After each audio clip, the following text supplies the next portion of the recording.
Olá, eu sou o Gustavo Henrique, professor da Universidade Federal do Tocantins e membro do coletivo de estudos das diversidades audiovisuais Outro Campo. O Outro Campo é um coletivo formado na UFT que se propõe a pesquisas em diversas áreas, relacionando-as com o campo audiovisual. Mais informações sobre o grupo estarão na descrição deste vídeo. Nós vamos trazer aqui um material inédito, em parceria com a mostra Cinemas e Confinamentos do ano passado. São 6 conversas envolvendo o cinema e diferentes noções de confinamento.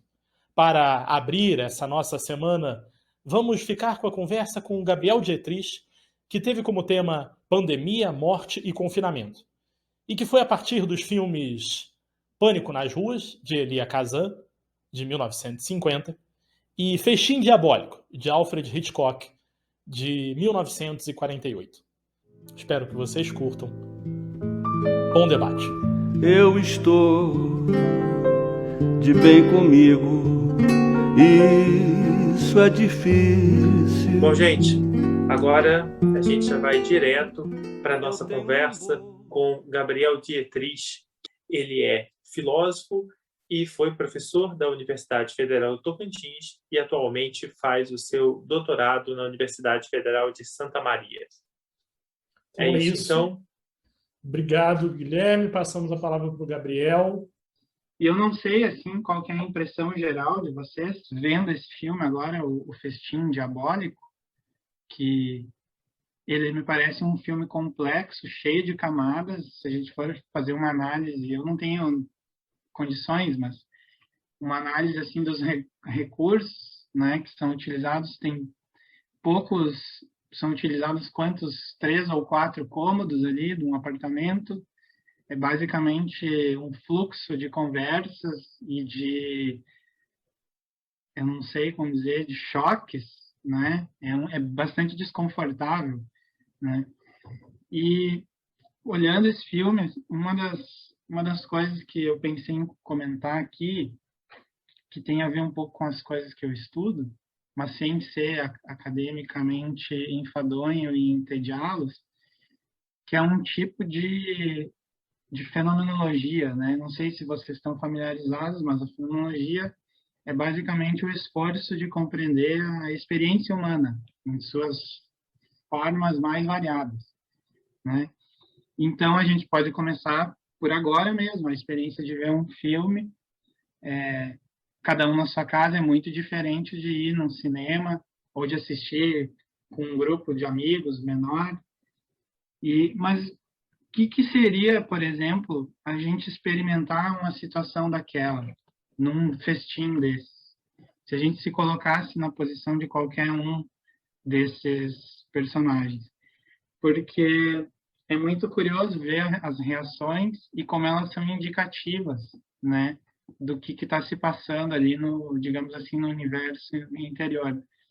E pensando assim do ponto mais geral, né, os riscos que um professor de filosofia mal compreendido ou não pode gerar, né? Isso, quando a gente fala de temas morais em sala de aula ou em outros contextos, isso sempre envolve alguns riscos, não é? Questões delicadas que envolvem, que ferem a moralidade que alguém já aceita. E esse é um caso bem surpreendente de um professor de filosofia que basicamente é a origem de todo um problemão ali. E eu chamo a atenção assim para a maneira como as cenas são construídas e para a quantidade de camadas de significado que elas têm, né? Então, isso na fenomenologia é um elemento bem importante, que é a tentativa de descrever a nossa experiência da maneira mais fiel que tem. Então, muitos filósofos passaram anos e anos e anos falando como se a gente não tivesse nem corpo, ou que a gente tivesse uma relação abstrata com o corpo. E alguns deles, eu não sei se eu vou achar o livro aqui agora, mas tem um em especial, que é o Martin Heidegger, que elaborou um conceito famoso, que é o conceito de ser no mundo, que basicamente tenta capturar assim os elementos mais básicos e compartilhados, assim, que todo mundo é como se fosse assim, uma condição na qual todos estamos, né? E isso envolve uma série de elementos, por exemplo, existir num tempo e num espaço específico, ser um brasileiro, ser uma brasileira, ser um brasileiro negro, isso tudo não é irrelevante para o tipo de situações em que a gente é exposto, né? E se a gente fizesse um olhar assim, a gente veria, por exemplo, as camadas de significados que são associadas e o quão não sei exatamente como qualificar, mas a maneira ardilosa, assim, quase que uma tarântula que o Hitchcock articula essas coisas. Então, por exemplo, aquelas sutilezas da corda, de expor a corda, ou daqueles pequenos gestos das mãos, né, que se expõem assim, a situação ela é incompreensível para um observador parcial, que é qualquer um dos personagens ali, exceto pelos dois assassinos. Mas nós, como observadores, a gente acompanha toda essa trajetória. E em vários momentos, assim, eu senti um estranhamento. Esse é um filme que causa um certo abalo, assim, na gente, porque é tudo tão próximo e ao mesmo tempo tão distante. Quer dizer, se mostra e se oculta a coisa ao mesmo tempo.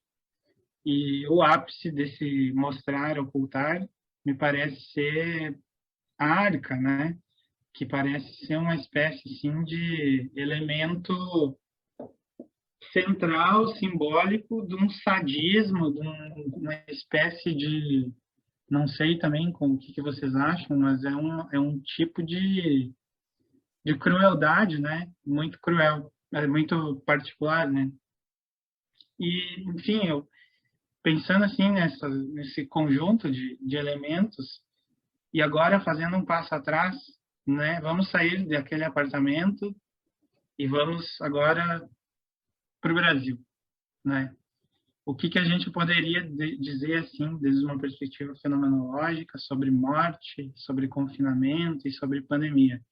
É muito curioso, porque espacialmente é muito pequeno aquele apartamento ali, a sensação que se tem é de sufocamento, que não deve ser gratuito, isso dado o tipo de assassinato que teve, e também é o tipo de morte principal causa de morte causada pela Covid, né? Então, se a gente fosse fazer um exercício fenomenológico, eu não sei se alguém teve Covid aqui, mas a gente poderia perguntar qual que é a experiência de não conseguir respirar, ou de respirar e não conseguir produzir oxigênio suficiente, né? Essa certamente é uma experiência terrível, né? E só para dar um exemplo, assim, na literatura fenomenológica tem pessoas que descrevem a enfermidade, diferentes enfermidades, estando na condição enferma.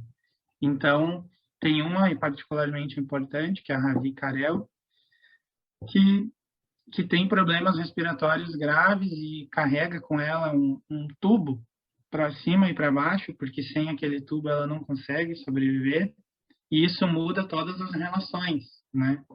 Então, esses seriam...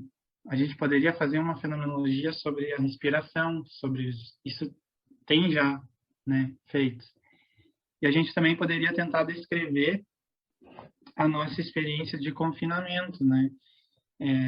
Eu lembro que no começo da pandemia se discutia bastante sobre saúde mental, consequências, né, que isso teria.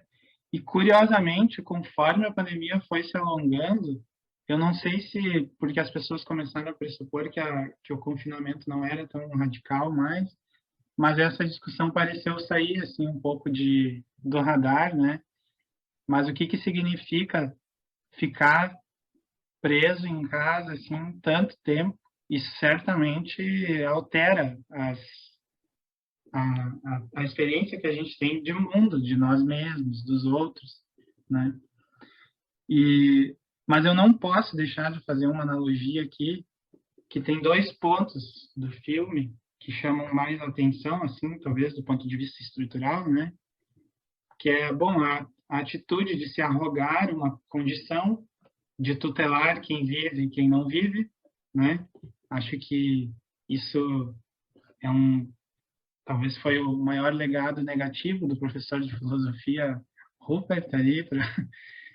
E, além disso, então, tem essa capacidade de tutelar, né?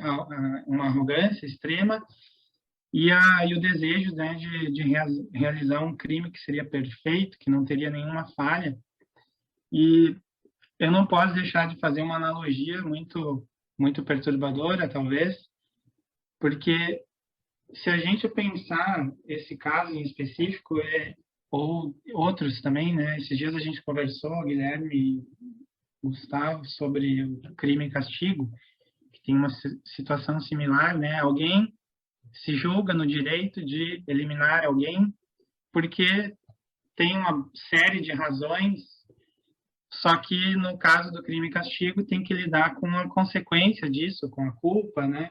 E aqui é como se tivesse um Raskolnikov dividido em 2, porque um não está nem aí e o outro é o que começa ali a fraquejar as dores da culpa já. Mas eu queria chamar a atenção para esse elemento, né, de pensar um crime perfeito e de fazer um jantar, assim, para celebrar o crime, que, em geral, isso é pensado em relações individuais, em que um indivíduo planeja matar outro, assim, pontualmente. Então, é o Raskolnikov e a velha usurária lá que empresta e que come juro dele. Mas e se a gente ampliasse essa perspectiva para grupos, né?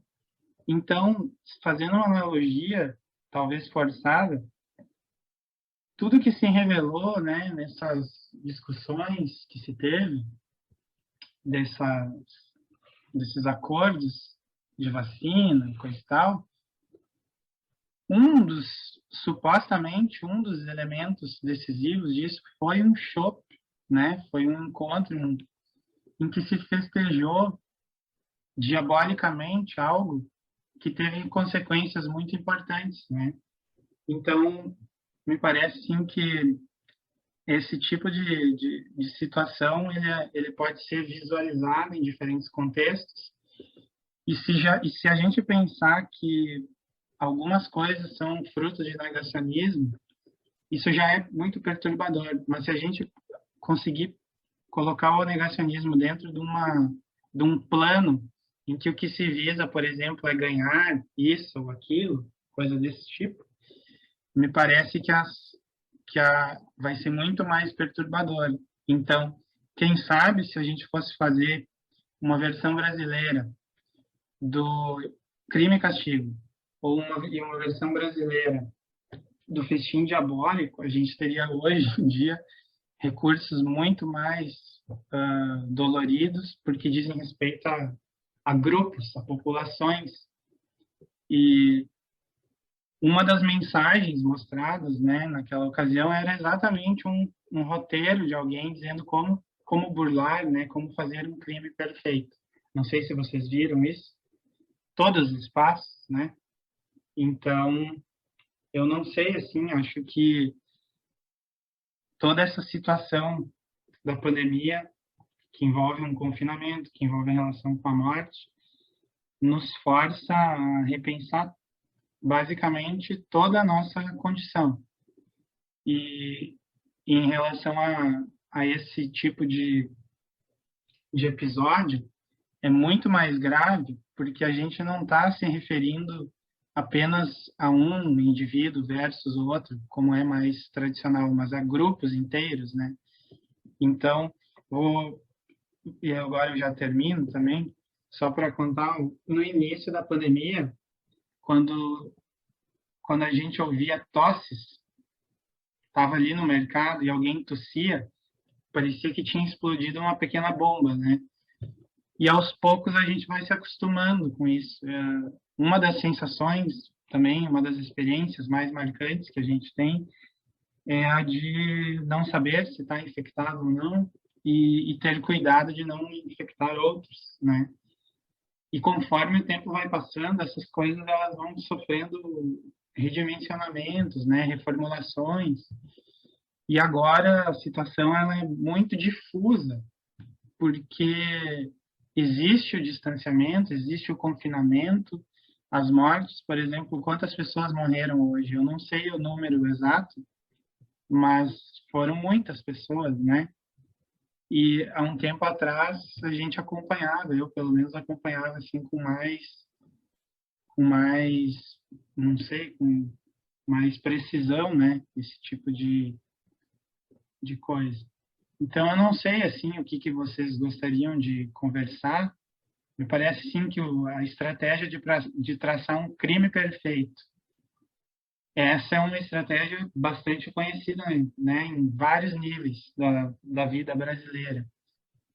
Mas ali teria talvez o elemento do prazer, né, um crime nele mesmo. Ele até usa uma expressão que eu não me lembro agora, mas é como se fosse um crime imaculado, um assassinato imaculado, acho que é a expressão.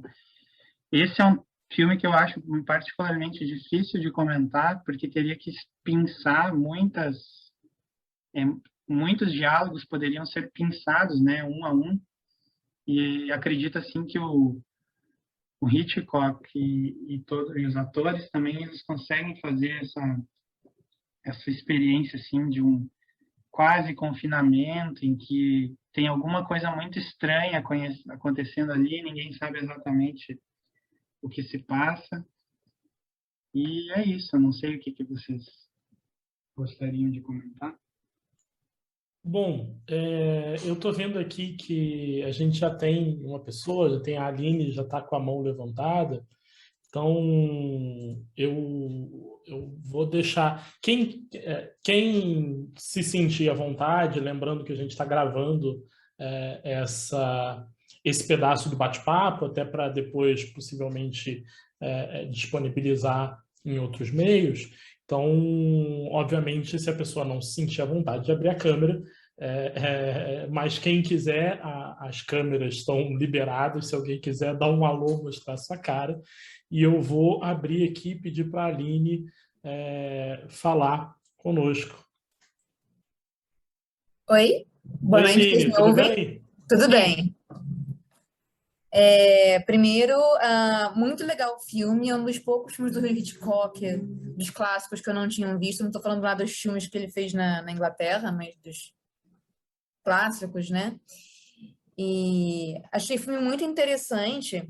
Também achei muito bacana essa tentativa do Gabriel de traçar paralelos com a pandemia, a situação das pessoas confinadas no apartamento. Mas tem duas coisas que me chamaram muita atenção nesse filme e que acho que valeria a gente também discutir, além da questão do confinamento, né? Daquela atmosfera sufocante, né? O confinamento cria uma atmosfera sufocante e a vítima foi morta, né? Por asfixia mecânica e, inclusive, o título em inglês, se não me engano, é rope, né? Que é corda, né? E, enfim, tudo muito interessante, mas tem dois tópicos que me chamaram a atenção, né? Uma que, para mim, tem claramente um contexto ali homoerótico entre os dois assassinos. Para mim, é muito gritante isso. E o Hitchcock explora bastante esse contexto, né? Aquela cumplicidade que é gerada, digamos assim, de um certo encantamento do Philip em relação ao... Agora esqueci o nome, que Rupert é o professor. É o Brandon. Brandon. Em relação ao Brandon. E como o Brandon usa esse encantamento para manipular o Philip, né? Isso é muito, enfim, gritante, né? E a outra questão que eu acho que é subjacente em todo o filme é que o Brandon se crê superior aos demais, inclusive ao próprio Philip. As pessoas estão ali enfim, para servi-lo ou para serem desprezadas. E dentro desse contexto, né, o Gabriel levantou a questão do filósofo ser mal compreendido, né? Eu não posso esquecer, né, do Nietzsche e dos conceitos de Übermenschen e de Hintermenschen, que ele expõe no livro Gaia Ciência, que foram manipulados pelo nazismo para justificar, enfim, das leis raciais de Nuremberg até a própria solução final. E é muito louco, né, como a história ela anda em círculos, né? A Gabriela vai, supostamente a irmã dele deturpou os textos. Então, a irmã dele era nazista, ela se tornou nazista. O Nietzsche não viveu na época do nazismo para a gente saber se ele seria um nazista, né? Creio que talvez não, porque ele era, por exemplo, muito próximo de diversos judeus do círculo ali de Viena, e me custa a crer que ele entraria na onda do antissemitismo, né? Ele, inclusive, foi amigo do próprio Freud em determinada época da sua vida. Eu acho difícil que... Mas a irmã dele é um outro departamento, né? Mas mais do que a irmã dele, é muito louco, né? Eu estou estudando alemão na pandemia, por razões pessoais e profissionais, e uma coisa que é muito louca quando você começa a ver o material em alemão sobre o Holocausto e sobre essas teorias raciais e sobre aquela questão da Vaterland, né, que no caso, a tradução literal é pai e pátria, né? Em português é mãe e pátria, em alemão é o pai, né? Aquele pai que toma conta de todos, né? Que é um conceito que nasce com o pan-germanismo, nasce no século XIX e é manipulado de um jeito que acaba muito mal, né? Que vai acabar no nazismo. Mas é muito interessante de você ver como justamente muita da filosofia do mundo está em alemão, né? Muitos dos principais filósofos, né? Schopenhauer, Kant, todos alemães. É interessante como o pessoal do nazismo, que tirando algumas exceções eram intelectuais medíocres, eles pegam as obras desses intelectuais, filósofos alemães, ressignificam para justificar um discurso de que os alemães seriam superiores aos outros povos, né? E que, enfim, os alemães que aceitaram a rendição na Primeira Guerra teriam traído a pátria e também na construção do inimigo, né? Do bode expiatório nas minorias. Acho que eu já falei demais. São essas duas questões que me chamaram muita atenção. E a gente não pode esquecer da mesma coisa, né? O Hitchcock, embora britânico, né? Ele começa no cinema, na verdade, na UFA, né? Que era alemã, era grande, enfim, produtora de filmes alemães, né? Não era a única, né? Mas era, sem dúvida, a principal, e que foi completamente desmantelada assim que os nazistas chegaram no poder. É isso, gente. E eu não sei se posso comentar alguma coisinha. Eu me esqueci o nome, mas havia uma diretora, né? O Triunfo da Vontade, acho que é o nome do documentário mais... É a Leni Riefenstahl. Como é que Isso. é? Vocês que ainda sabem alemão, o Gabriel já estudou alemão, além de estar estudando, podem falar melhor o nome, né? Eu me esqueci agora, mas assim, só para mencionar o poder quando cinema, filosofia, uma ideologia de extrema, né? Quando isso casa e o poder que isso se tem, né? Então, não recursos visuais, né? Eu não conheço, mas assim tem muita técnica por trás daquele documentário para mostrar, né, exatamente o triunfo da vontade, né? E não sei em que medida, quais são os compromissos dela, mas a expressão vontade já não é nem um pouco trivial, né? Considerando todo o histórico, né? Do Schopenhauer e do Nietzsche, quer dizer, e das deturpações que esse conceito sofreu. Né? Se você só me permite, é a Leni Riefenstahl.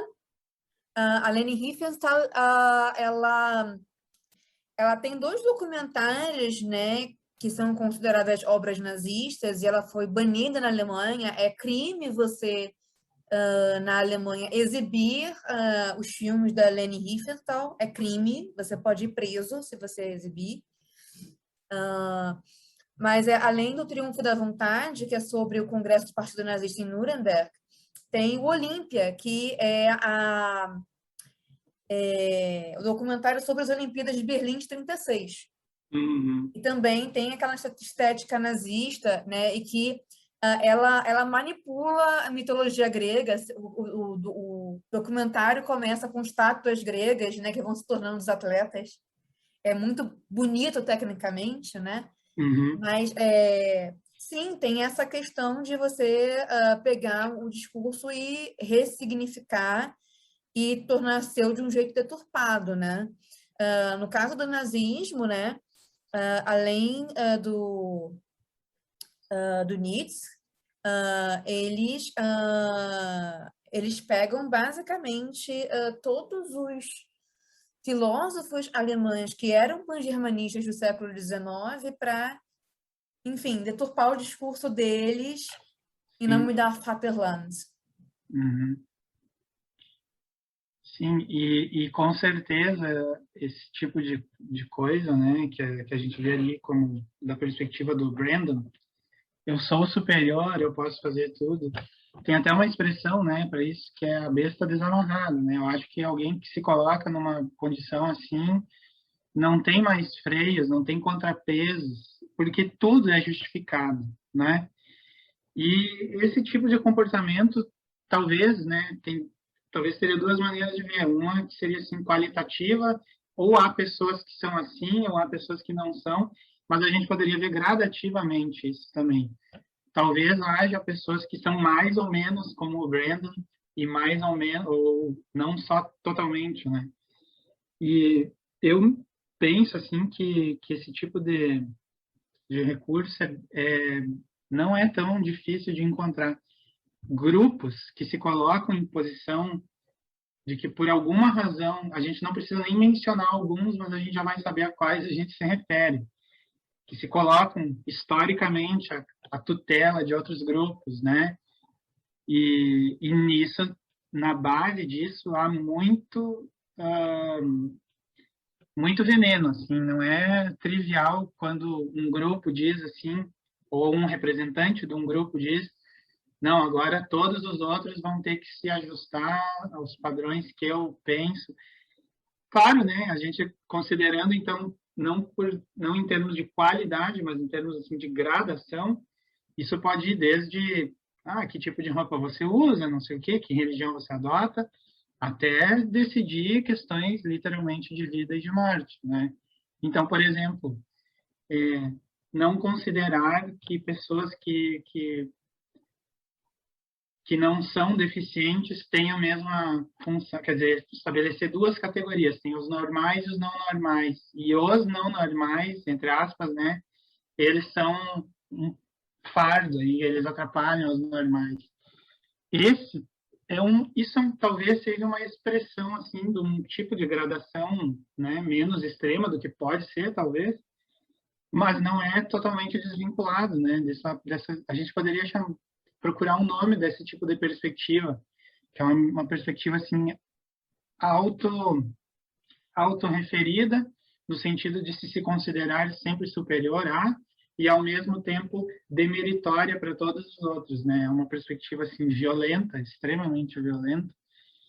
E o Brandon, eu tinha que fazer a continuação para ver qual que é o Brandon né? Não sei se ele, porque no Crime e Castigo tem essa dimensão também, né? Da culpa e do processo da consequência, né?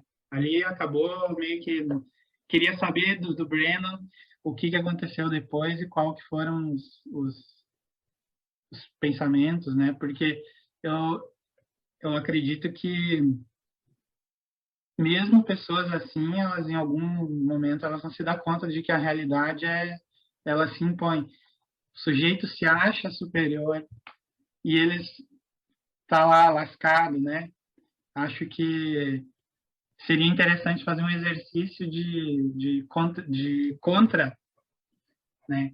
Uma pessoa que se considera superior e que só se lasca, só dá errado, todos os planos perfeitos acabam virando um desastre, para ver se um dia toma consciência, quem sabe eu deveria baixar um pouco a bola e não me considerar assim tão especial, né?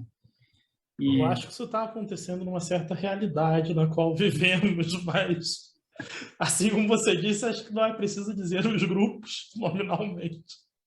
Mas eu ia comentar que a fala do personagem do James Stewart é um pouco isso, né? Vocês vão morrer, porque nessa época ainda havia pena de morte no estado de Nova York, né? A pena de morte. A Aline, eu sei que ela é advogada, a Aline eu conheço, foi minha colega de tempos atrás no ensino médio, fico muito feliz de vê-la aqui. Eu sei que ela é advogada, talvez ela até saiba mais alguma coisa, ainda que eu sei que ela não é advogada criminal, né? Mas talvez ela saiba até melhor. Mas a pena de morte em Nova York existiu pelo menos até metade do meados do século passado, né? Sim, ó, só caiu nos anos 60. Então é isso, quando o James Stewart fala para ele, né, o Rupert, que é o professor, vocês vão morrer, né? Porque é isso, é como se ele estivesse ali prevendo que vocês vão receber uma pena capital, né? Não tem como um crime, ainda mais com os possíveis agravantes, né, da festa dada em cima do corpo do cadáver. Mas eu não sei se mais alguém, a princípio ninguém levantou a mão aqui no chat, mas se alguém tiver interesse em fazer alguma pergunta, um comentário, podem levantar a mão ou escrever também a pergunta se não quiser aparecer.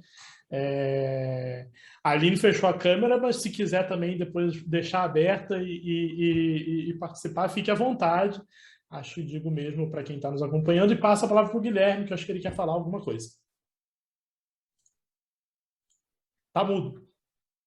Guilherme. Tá no mudo. Perdão. Me distraí, já não liguei o microfone de novo. Queria um pouco pegar o filão do que você acabou de comentar, Gustavo, e do que o Gabriel tinha dito antes, porque acho que a gente tem essa relação de, como espectador do filme, né? Quer dizer, você já sabe que o crime está cometido. Ou seja, você está na mesma posição dos criminosos, digamos assim, porque só você e eles sabem disso, enquanto cabe aos outros descobrir ou conseguir encontrar aquelas várias pequenas imagens, né, conseguir dali tirar os indícios do que tinha se passado. E às vezes isso um pouco me parece a sensação de assistir a CPI, porque o crime parece assim, parece que os criminosos sabem do crime, nós espectadores sabemos do crime, e parece que há ali, bom, tem um aspecto meio farsesco naquilo, mas parece que há ali alguns que, né, para quais os indícios vão aparecendo e que parecem um pouco inseguros acerca de afirmar ou não afirmar, e acho que é uma certa sensação de analogia que o filme, embora ele, sem dúvida, seja muito melhor filmado que a CPI. E o segundo ponto que eu queria levantar, também puxando em relação ao filme de ontem, né, é que são dois filmes, e isso acho que é uma sensação que a pandemia está trazendo um pouco também, por conta de uma revalorização de questões da ciência e coisa tal, que nós temos dois filmes em que são, digamos assim, heróis detetives improváveis, né? Que é no Festim Diabólico, o filósofo, e no caso de ontem do Pânico nas Ruas, né, o próprio médico sanitarista, né? E aí, óbvio, aí parece realmente muito com a situação atual, né? Quer dizer, sai um pouco por mais que sejam, digamos assim, dois filmes de crimes, né? A gente sai um pouco da ideia do policial, né, como aquele que supostamente deveria ou teria as melhores ferramentas, né, para desvendar o que se passou. Mas, enfim, é isso. Um comentário. Eu passo aí a bola de novo para você. Eu acho desconcertante essa analogia que a gente faz entre presenciar, porque presenciar assim um mega crime, assim, sei lá, um monte de ações que se arranjam de uma maneira assim diabólica e que implicam centenas de milhares de mortes e não poder fazer nada ao mesmo tempo. Nisso o filme tem uma vantagem que ele é feito justamente para isso, né? A CPI, ela talvez tenha um elemento ali meio como se fosse assim cutucando uma ferida, porque a gente se sente ao mesmo, poxa, mas não vai, né? O que vai acontecer? E me parece também que tem uma tomada do filme ali que não sei se tomada é certo, né? Tomada é de 2 pinos, é tomada, chama uma com a câmera lá, que exemplifica bem isso que a gente chama de experiência. Quando a gente fala em fenomenologia, o que é experiência? A gente fala em primeira pessoa, que é quando o professor de filosofia está descrevendo como ele faria. E aí mostra, a câmera vai pegando ângulo, assim, até que, né, pega aquele baú, aquela arca. E nesses contextos, como na CPI ou em outros, a gente tem assim essas perspectivas sempre limitadas, né? E parece que a gente é vítima assim daquilo que se nos é exposto, assim, daquilo que nos oferecem, porque me parece que no caso assim de nós que acompanhamos mais de perto a CPI, a gente vê algumas coisas, mas que elas não chegam a todo mundo. Nem todo mundo. Então, é como se fosse a visão fosse mais turva em relação a esse tipo de coisa. E em relação ao herói improvável, eu achei muito boa teu comentário. E o que me chamou muita atenção assim, é que todos ali desse núcleo, né, dos estudantes e do professor, eles meio que são annoying, assim, eles ficam se perturbando uns aos outros, né? E o professor, ele perturbava fazendo perguntas, né? E isso é uma característica bem importante para uma tradição da filosofia, que identifica a filosofia não como uma espécie de coisa pronta e acabada, ou como um monte de livros, mas como uma prática, como um certo fazer, e para o qual as perguntas são, assim, o centro, né? Inclusive, tem uma comparação que eu acho particularmente elegante, que é assim, a filosofia, ela é como uma espécie de dança, em que o que importa é muito mais o processo do que o resultado, né? E aí, disso resultaram, assim, algumas perspectivas da filosofia que são performáticas, né? Inclusive, se usa essa expressão, uma certa performance intelectual, que me parece que tem a ver com ampliar perspectivas, avaliar, reavaliar, né? E eu fazia bom tempão que eu não via filme do Hitchcock, eu me lembrei mais do De Esquema para Matar, acho que é esse, né? Porque ele me parece assim que faz uma narrativa tão intrincada que se encaixa assim com, não sei, uma sofisticação de articulação bastante surpreendente, né? Esse filme, ele tem uma coisa condensada, assim, são diálogos que fluem, e as ações parecem que elas decorrem ao redor, né, dos diálogos, como se o diálogo fosse o centro da... Enfim, eu fiquei com... Esse filme me causou uma certa sensação de estranhamento mesmo. Vocês não se sentiram mal em relação a algumas cenas ali?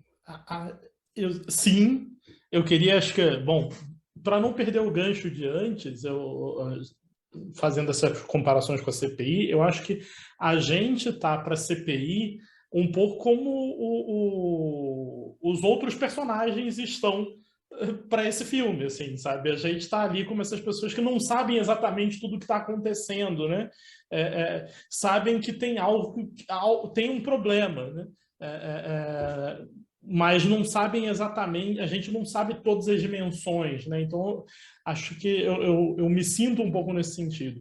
Agora, nessa comparação entre os dois filmes, aqui para ler um comentário que a Letícia colocou no chat, de que no Pânico nas Ruas, né, a negação aparece de várias formas distintas, mas uma delas é com a negação do medo que se tem sobre a investigação. A investigação não podia vazar, as pessoas não podiam saber para não gerar mais pânico. Porque se as pessoas soubessem que havia ali uma peste a ser disseminada, podia haver... E a preocupação, podia haver pânico e elas podiam fugir, e ao fugir espalhar ainda mais a peste. O que eu acho uma interessante associação, que é esse com o medo da locomoção, uma tentativa de frear essa locomoção das pessoas.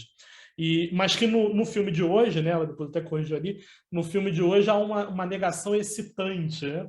O personagem, ele tá meio excitado, né? Ele nega, mas ele tá ali, ele quer um pouco, ele quer se vangloriar do que ele fez, né, de certo modo. E aí ela ressalta o discurso socrático do Rupert, né, desse professor que acaba levando o personagem que no final se torna o final trágico dele é o encontro com a verdade, né? E encarar essa verdade do que ele fez, e até uma certa decepção, né, de quem ele achava que iria entender o acontecimento como algo a se vangloriar, né? Como algo a ser defendido, e ele talvez, quando a gente falava ali da punição, talvez para esse ego do Brandon, a pior coisa não é nem a pena de morte, mas é ser rechaçado pelo seu professor, né? Ser rechaçado pelo aquele que ele idolatrava e que ele achava que ia lhe dar uma estrelinha por cometer o crime. Enfim, se vocês quiserem comentar, e aí depois tem um outro Gabriel, o Gabriel Dias, que está com a mão levantada aqui também. Bem rapidinho, assim, só para não perder. Tem vários pontos de contraste no filme que são muito doloridos. Por exemplo, estão celebrando um aniversário, é o oposto disso. E isso é, assim, eu não sei, eu acho que hoje eu estou mais sensível, mas é uma coisa que tira o fôlego. E outra que tem a ver com isso que a Letícia falou, que é talvez assim, de uma ironia bastante mórbida,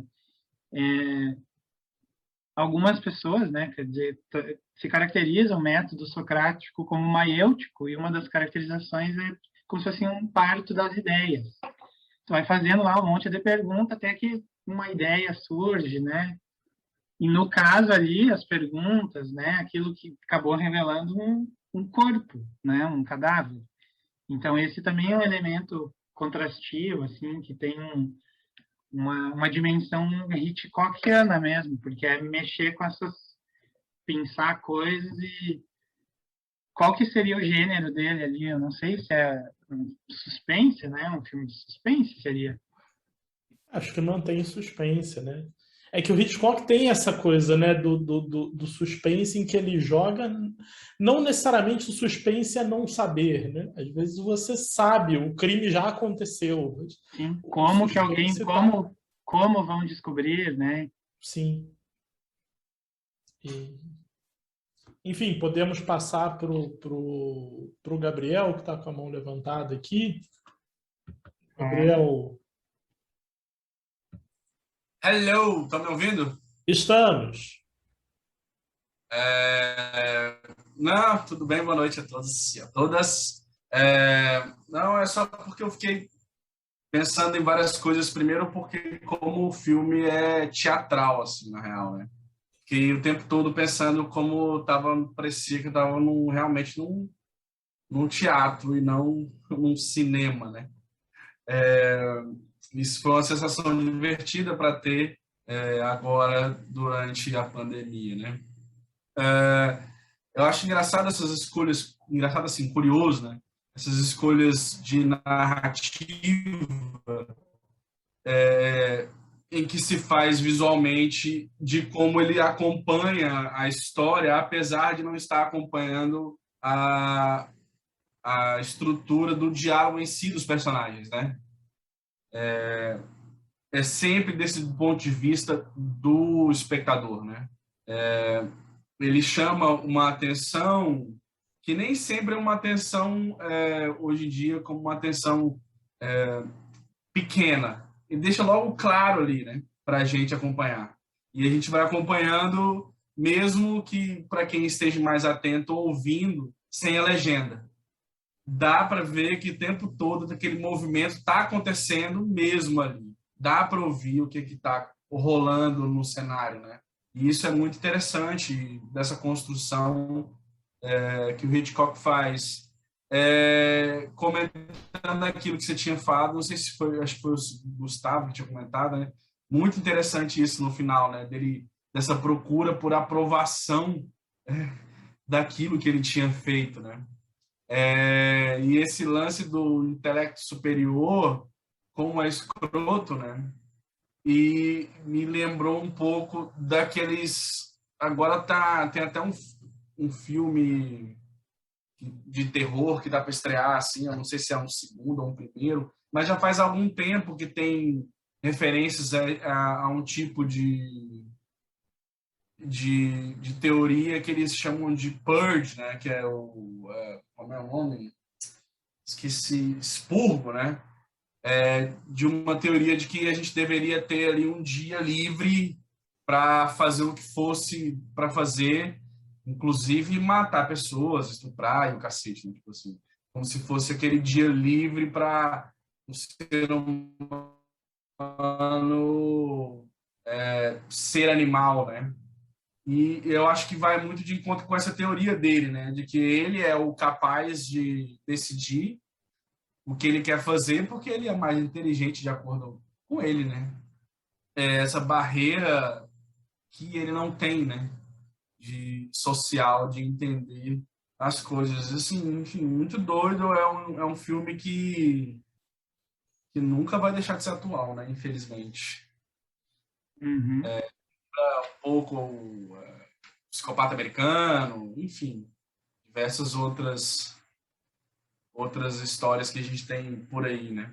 Valeu demais essa sessão com a gente aí, com vocês. Valeu demais. Valeu, Gabriel. Já vou passar para o Gabriel, do Gabriel para o Gabriel, mas só um comentário rápido que você falou isso. Sim, a Aline até perguntou aqui no chat se era uma adaptação. É uma adaptação, é uma peça de 29 e era uma peça inglesa. Então, a peça originalmente se passava em Londres, aí teve adaptações para Broadway e tudo, e o Hitchcock fez, e aí o comentário que eu queria fazer é que, na época, ele foi extremamente criticado, porque muitos acharam que, assim, se ele estava fazendo, ele meio que fez a peça filmada, né? Ele foi criticado por ter feito um filme que era teatral demais, que era meio que a peça filmada, ao invés de adaptar e fazer uma versão cinematográfica. Mas esse modo de filmagem acho que ajuda a manter um elemento crucial, que é esse confinamento dos personagens, que é na festa, e essa tensão que é gerada por esse confinamento de todo mundo próximo ali, né, do corpo. E a série que o Gabriel comentou aqui, se não me engano, aqui é Uma Noite de Crime, que está aqui no Brasil. Eu não cheguei a assistir, mas eu sei qual é, já vi algumas menções, né, que é essa coisa das pessoas terem um dia em que todos os ilícitos são aceitos, né, ou não são puníveis, assim, coisas que algumas figuras de determinados partidos talvez presenciem mais ao longo da sua vida. Sim. O que eu fiquei pensando com o comentário do Gabriel é que foi muito bom também, é que tem duas dimensões, ou pelo menos, né? Uma coisa são as normas morais e outra coisa são as normas legais. Esse purge aí, a gente poderia pensar em duas... um dia você não pode cometer crimes oficiais, e o outro você pode, não existem normas morais, né? Quer dizer, o caso do Brandon é bem mais grave, porque ele subordina qualquer regimentação, né, a si. Por outro lado, isso também permitiria destacar várias coisas. A não correlação entre moralidade e legalidade, por outro lado, porque há leis que não têm, que são imorais. A gente já teve regimentos jurídicos, né? A Aline, que deve conhecer isso assim com muitos exemplos, mas a gente mencionou um, né? O Terceiro Reich era um ordenamento jurídico também, e não eram porque tinha leis que eram morais, né? E esses exercícios da gente pensar, assim, indivíduos que, de alguma maneira, se autorregulam, né? Ou porque, eu sou inteligentão, eu sou superior, ou porque eu sou, sei lá, branco, ariano, qualquer que seja a característica, né? Eles subordinam todos os ordenamentos à luz daquilo que eles julgam, né? Como sendo o correto e o incorreto. E eu acho que no caso do Purge ali, eu acho que é basicamente um dia assim de tu pode fazer o que tu bem entender, né? Não é assim, não é só não cumprir leis oficiais, mas é fazer o que bem entender, a despeito das consequências, e não tem punição, porque isso eu acho que também é um outro elemento que é importante, né? Eu acho que não tem punição, né? Eu não assisti, mas eu imagino que não tenha punição. Pelo que eu pude saber, não tem. Acho que é meio a lógica do Aleister Crowley lá, né? Que o Raul Seixas fez a música do Faz o que tu queres, há de ser tudo da lei. Sim. Eu acho que é um pouco nesse sentido.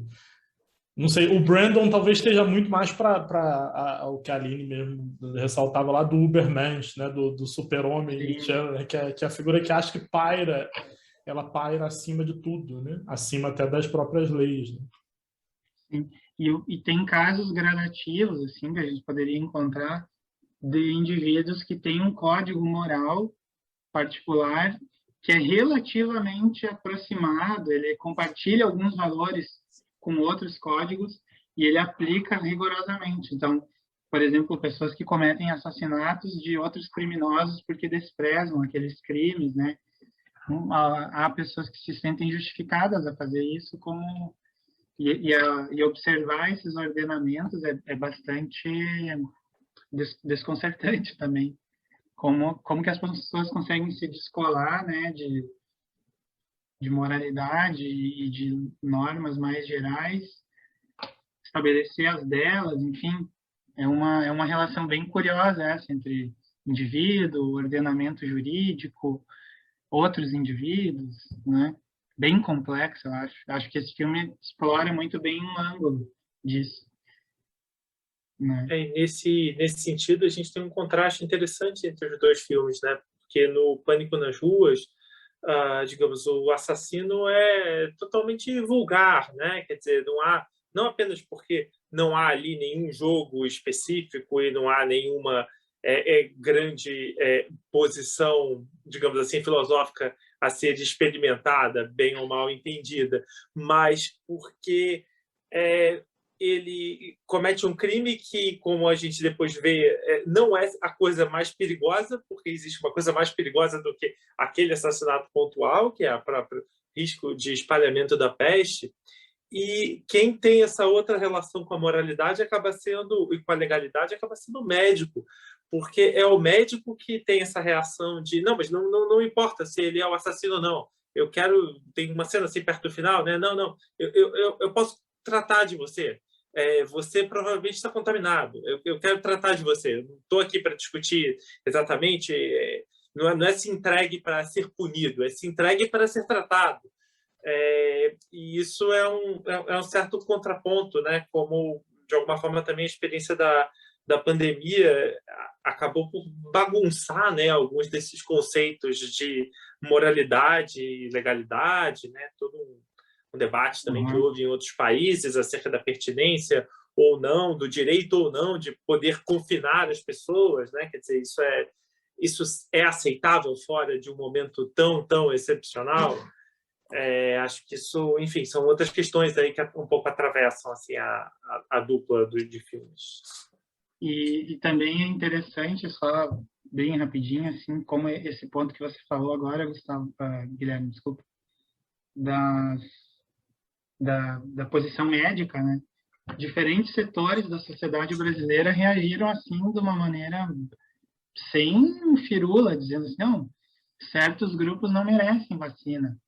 Inclusive, fazendo comentários assim, cruéis, sarcásticos, né? Do tipo, mas já estão confinados, não estão... Quem está mais confinado do que quem está, né, sob a tutela do Estado? E acho que isso é muito revelador por várias questões, né? Inclusive desse conflito aí das normas, porque a despeito, né, o sujeito quer impor uma certa moralidade que ele tem a despeito de leis oficiais, sendo ele um oficial do Estado, né, o que é mais curioso. E, além disso, se dá o luxo de fazer esses requintes, essas piadinhas, né? Não querem isolado, quem está mais isolado do que o... Quer dizer, também revela, né? Essa situação revela bastante.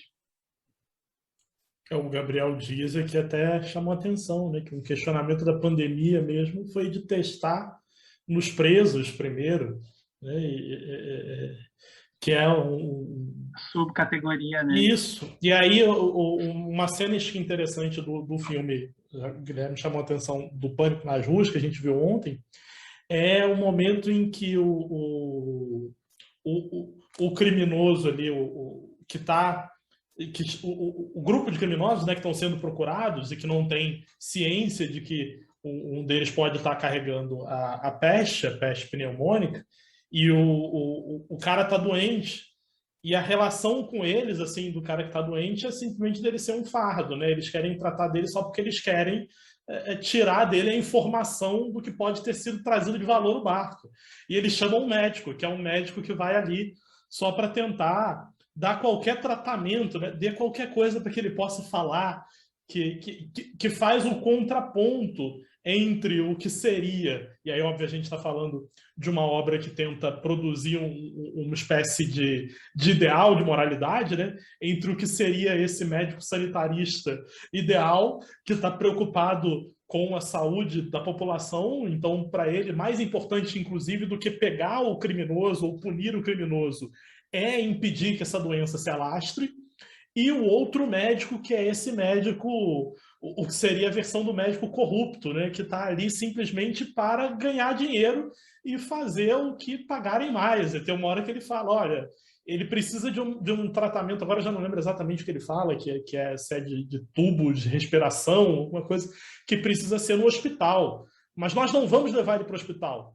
Cara, tem uma clínica aqui que eu uso de vez em quando, eles cobram caro. Não tem problema, a gente paga. E eles estão levando, e a sequência, inclusive, é interessante, porque eles estão levando, e quando chega o médico sanitarista para confrontá-los, a atitude de fugir é, inclusive, jogar o corpo do adoentado pela escada abaixo, porque ele passou a ser uma bagagem, né, como que eles estão carregando. Então, essa coisa das subcategorias, ela aparece um pouco ali, né, como algumas figuras elas são, e nesse caso, né, era a figura do imigrante, o imigrante que chega, que não tem documentos ainda, que não está legalizado, e é de fato colocado como uma subcategoria.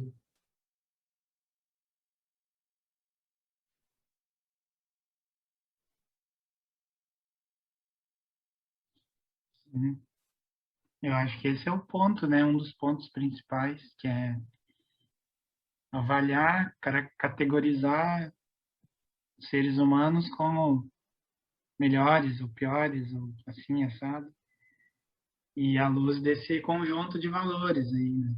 Eu fiquei pensando num aspecto bem, talvez não seja bem colateral, que supostamente isso seria... Brandon chega a essa conclusão a partir da educação, entre aspas, a partir de uma certa instrução, enviesada ou não. Isso me leva a pensar várias coisas. Por exemplo, há pessoas com alta formação técnica e que não tem nenhum tipo de formação moral correlata, digamos. E porque os modelos tradicionais, né, de educação, lá, Paideia, Bildung, não sei, que pensam um indivíduo como um todo, né? Então não adianta saber só medicina, mas não ter a mínima noção sobre, sei lá, outros assuntos, né, literatura, coisa do tipo. E parece que a gente encontra muito isso, né? Inclusive o apoio a esses grupos que a gente não vai nem mencionar, muitos deles se vêm por grupos com educação formal, né, entre aspas.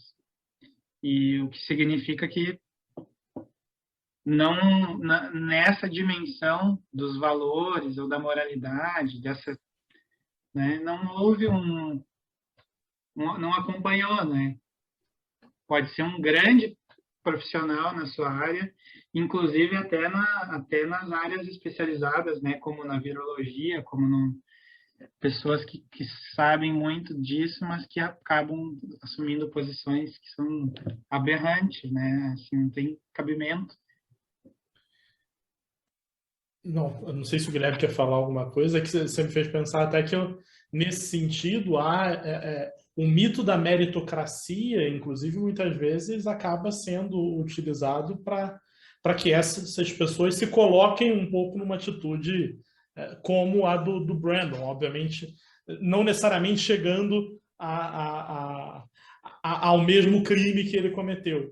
Mas eu acho que uma comparação interessante está até no momento em que eles discutem ali que o próprio Rupert, que é o professor, né, do personagem do James Stewart, está dando os exemplos do porquê que o crime seria bom, né? E os exemplos que ele dá são justamente, olha, mas tá difícil conseguir a melhor mesa no restaurante, tá difícil conseguir uma cadeira no novo musical da Broadway, e aí eu fico pensando em reclamações que a gente ouvia anos atrás, de que assim, tá muito difícil ir para aeroporto, porque o aeroporto está lotado. E inclusive reclamações que a gente em geral não escuta mais, porque eles deixaram, o aeroporto deixou de estar lotado, inclusive. Mas um certo ódio que vai se criando, quase como que de grupos de pessoas que se sentem merecedoras e entendem que elas são as únicas merecedoras, né? Entendem que ninguém mais deveria... Determinados grupos, e aí a gente entra nessa subcategorização, né, tenebrosa, que é isso, de que determinados grupos não merecem estar ali. E eu acho que casa muito com aquele discurso, que é assim, tem gente que está atrapalhando, né, e que seria melhor que não estivesse ali, que estivesse fora do caminho. Muito bem observado, Gustavo.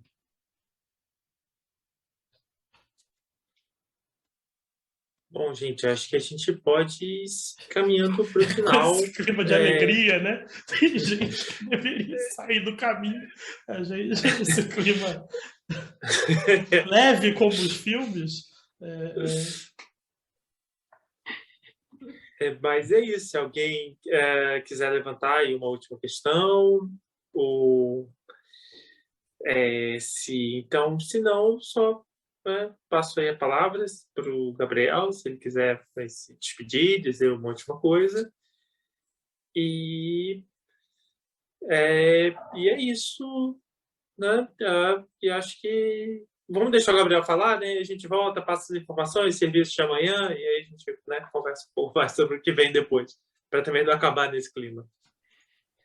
Então, eu gostaria de agradecer mais uma vez ao convite, né, ao Gustavo, ao Guilherme, também a todo mundo que está, porque eu sei que tem muito mais gente, né, trabalhando na organização, e me desculpar, né, eu acho que foi desviante algumas coisas que eu falei, mas eu para finalizar, eu fiquei pensando assim, talvez a gente encontre exemplos contrários, né, de pessoas que se avaliam acima das outras e por isso querem prejudicar as outras. A gente poderia achar o anti-Brandon ou contra-Brandon. E eu acho que o Brasil está cheio de anti-Brandon. São pessoas que fazem o contrário, que elas se consideram numa posição mais humilde e se propõem não a avaliar as pessoas como inferiores a elas, mas a ajudar, né? Esses debates todos, inclusive um tema que fica bastante evidente, sim, que é a solidariedade. A pandemia, em alguns momentos bem específicos, ela fez surgir aqui e ali picos de solidariedade, que também não são, nem tudo são flores, mas também nem tudo são essas coisas mais pesadas. Acho que talvez a gente poderia pensar esse exercício de fazer assim, não a um indivíduo que se coloca numa perspectiva que menospreza os outros e usa os outros a favor de si, sim, mas o contrário, né? Acredito que talvez o padre Júlio Lancelotti, Júlio Lancelotti? Isso, Júlio Lancelotti. Talvez ele seja um exemplo de um anti-Brandon. E um abraço para o padre. Eu acho ele legal. Bom, queria agradecer mais uma vez a ti, Gabriel. Queria agradecer a cada um e cada uma que esteve conosco aqui. A Aline e o Gabriel Dias, que participaram aqui na câmera. E queria fazer um agradecimento especial para a nossa equipe de comunicação, a Letícia Neves, designer, a Luarna Abreu na social media, a Yasmin Sobral na assessoria de imprensa e a Bainá Ferreira, a ilustradora, que eu esqueci de falar ontem o nome dela, que fez essas ilustrações lindas que estão fazendo parte da nossa mostra. Então, agradecer a equipe e voltamos amanhã, né, com o Castelo da Pureza, que é um filme bastante interessante, um filme mexicano dos anos 70, sobre um homem que tenta justamente isolar a sua família do que ele considera a natureza maligna dos seres humanos, né? Então, acho que é uma metáfora também interessante, num outro sentido, de enfrentamentos e de relações que nós temos visto. Deixo a palavra final para o Guilherme, só para ele dar um tchau, se quiser falar alguma coisa.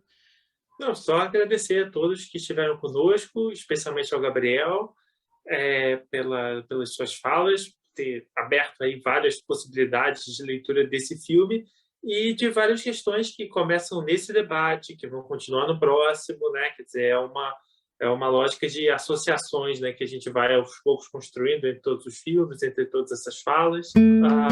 Nos vemos então. Boa noite, pessoal. Valeu. Tchau, um abraço.